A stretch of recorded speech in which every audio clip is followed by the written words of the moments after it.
Okay, all set. Thank you so much for joining us to the Come to Canada webinar. And this is what we hope to share today. So there's job shortages in Canada and opportunities as well as job hunting tips.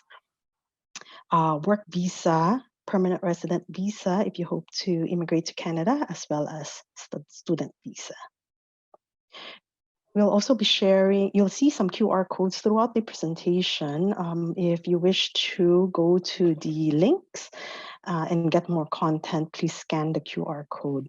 Alternatively, I've also pasted, I've also shared some links in the chat box. Please feel free to use that.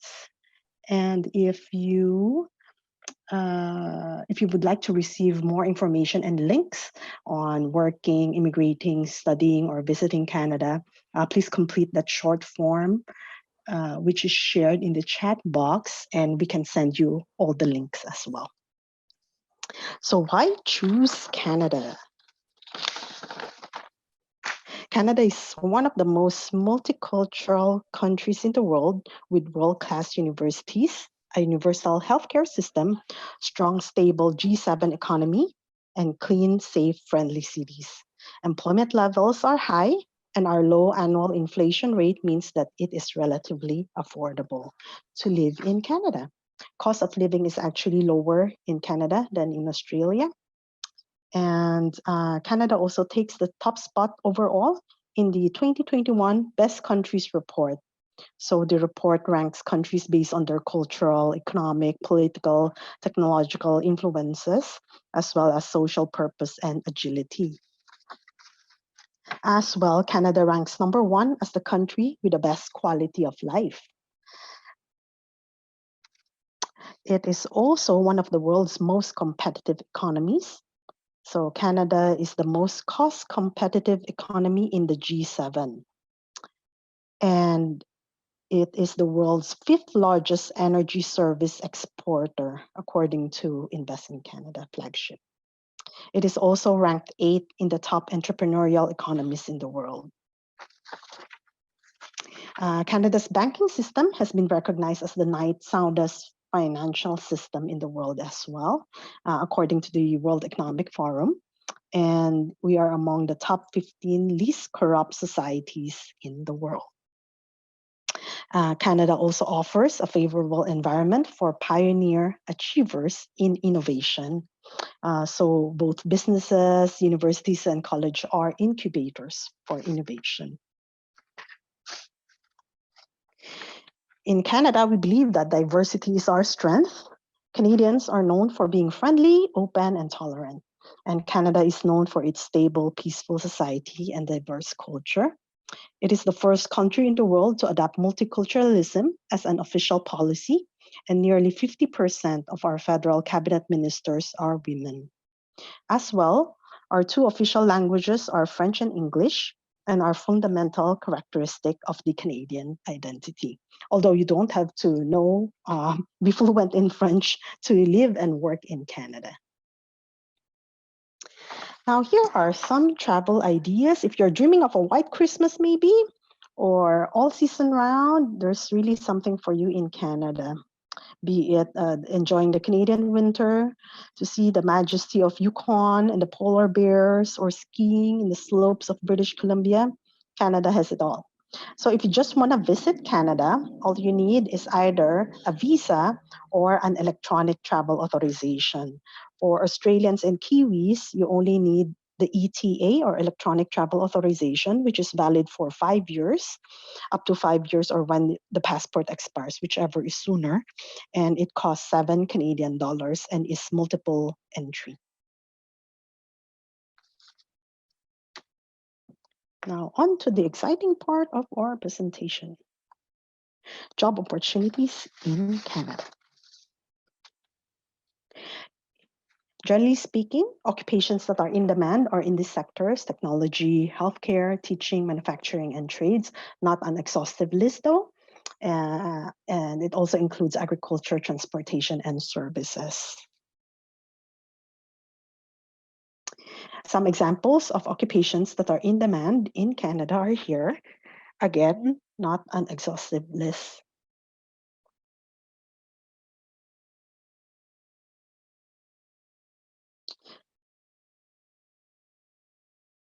So here is an example or a list of Canada's emerging sectors as well as established sectors.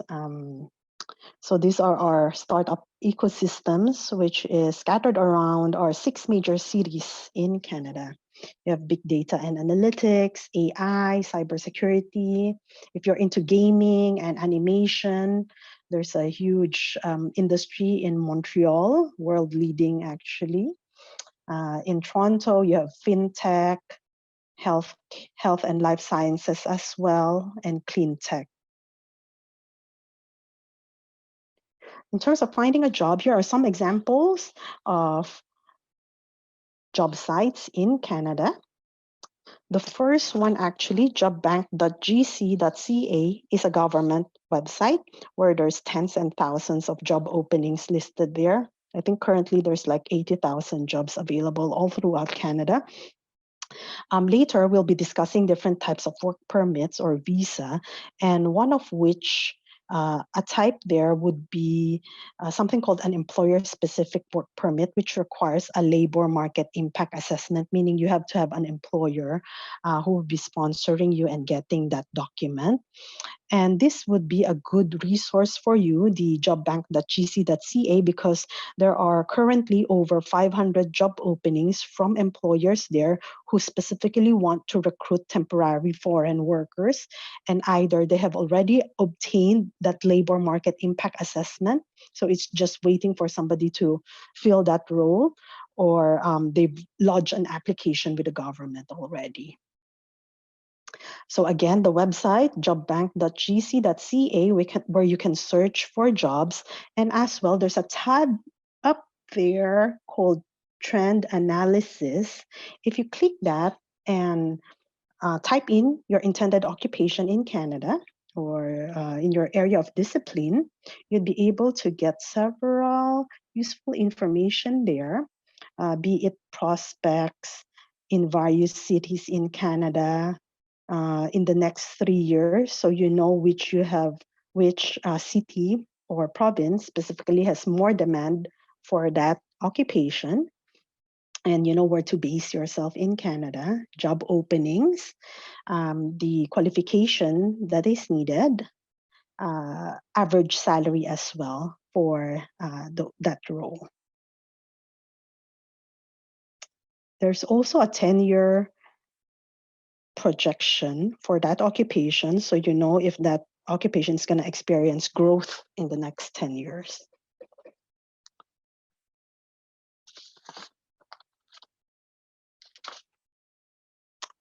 Now, in terms of visa or a work permit, there are many types out there that you can apply for. One is called International Experience Canada, or more commonly, I suppose, known here as the Working Holiday. So this gives an opportunity for youth in Canada to come to Australia and for Australian youth to go to Canada. The eligibility criteria is usually 18 to 35 years old.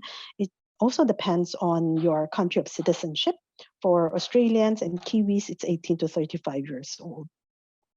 So many participants have told us that on a working holiday, or young professionals or international co-op, they have learned to be independent, gain confidence, learn soft skills such as problem solving, and their international work experience actually gave them an advantage in the job market.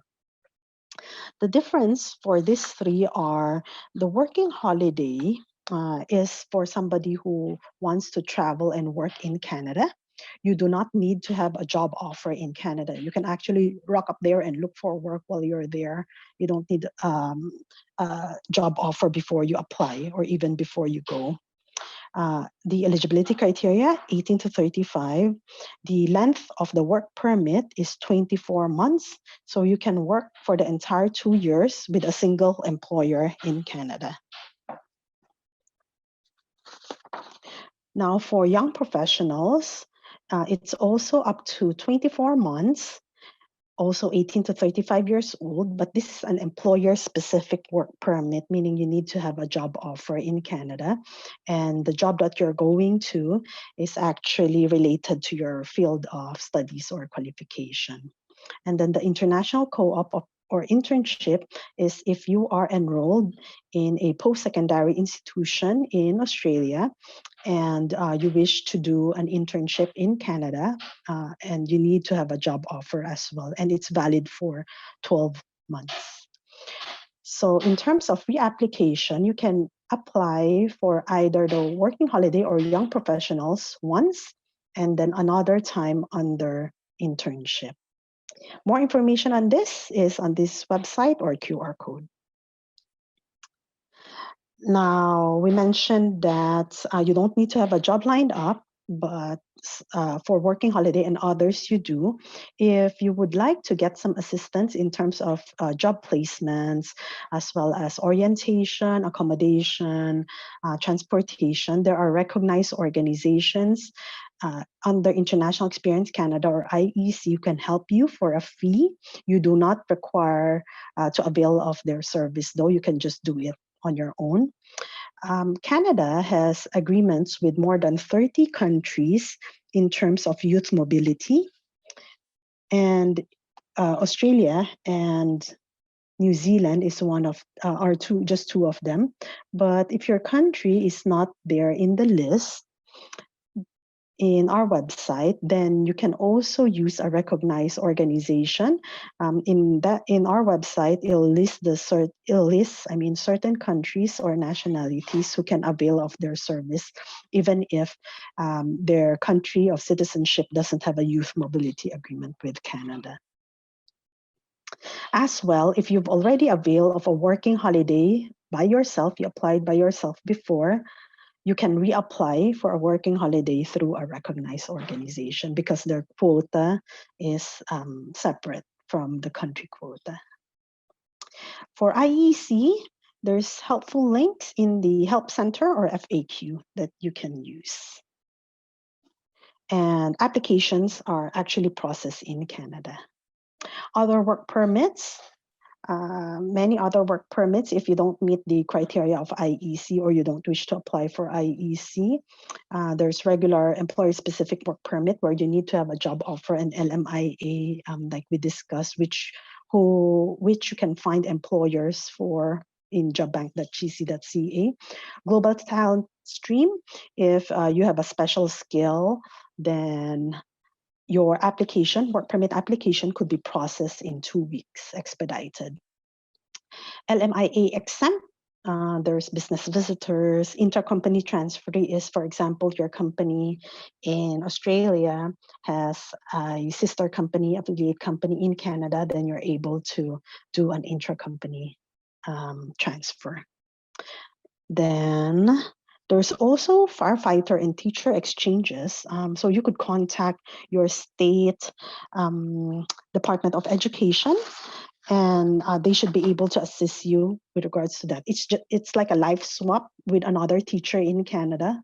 You'll be teaching in their class, you'll be living in their apartments, and similarly for firefighter as well. There's an agreement with Canada for an exchange.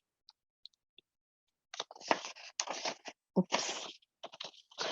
If you are proficient in French, again, you don't need to be to work in Canada, but if you are, then there's also Francophonie Mobility, which could help you work in Canada or get that work permit easier without the requirement of an LMIA.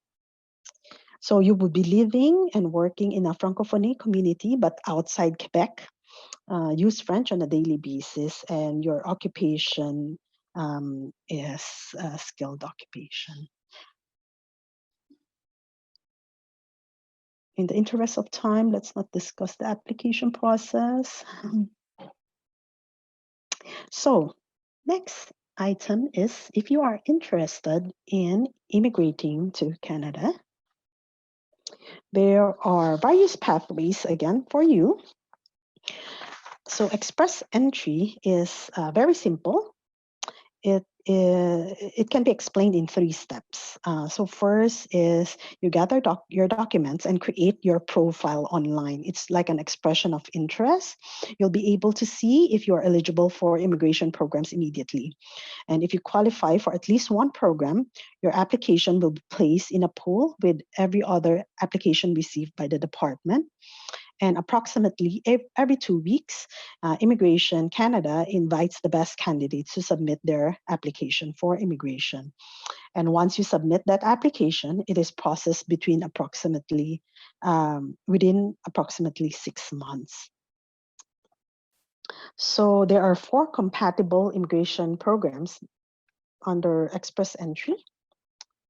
There's the CEC, FSTP, FSWP, which is the Canadian Experienced Class Federal Skilled Trades Program, and others, which we will explain further. But first, let's understand something called a National Occupation Classification. So occupations are segregated into 4. There's level 0 for managerial positions, level A for professional positions, which usually requires a degree, and level B, which are for trades, which usually requires certification, and level C and D. So to find which NOC you fall under, you can go to this website by scanning the QR code. Now, to know how you could rank higher to be able to be invited sooner, the requirements usually are work experience, how many years you've worked under that role, language ability if you're proficient in English, and more bonus points if you're proficient as well in French. So you look at your speaking, writing, listening skills, as well as education, your qualification. So if the more points you get here, the higher you are ranked, and the better the chance for you to be invited. Because like they would batch the invitation, for example, in December 2020, there were 5,000, December 23, 2020, there were 5,000 candidates who were invited. And their minimum CRS, or Comprehensive Ranking System, score was 468 or higher. So anyone with 468 score and higher were invited. And this is the maximum points that you can get for those criteria, and additional points for this criteria. Just a very quick intro on time. Oh, yes.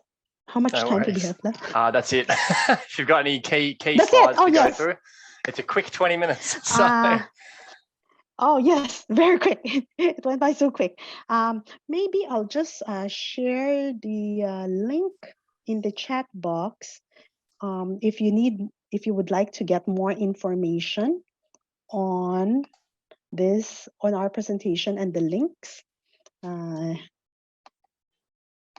attendees can send us your email through that link that we place in the chat box. That's it for today. Thank you so much. So the time does go very quick when you're doing a presentation. Thanks so much for the insights that you've given. And if there's any additional questions, I think the representatives shared a lot of those links, so obviously you can reach out and get some more kind of context if that's something that you're looking for as well. And thank you so much for spending your time and walking through that presentation. Really appreciate it.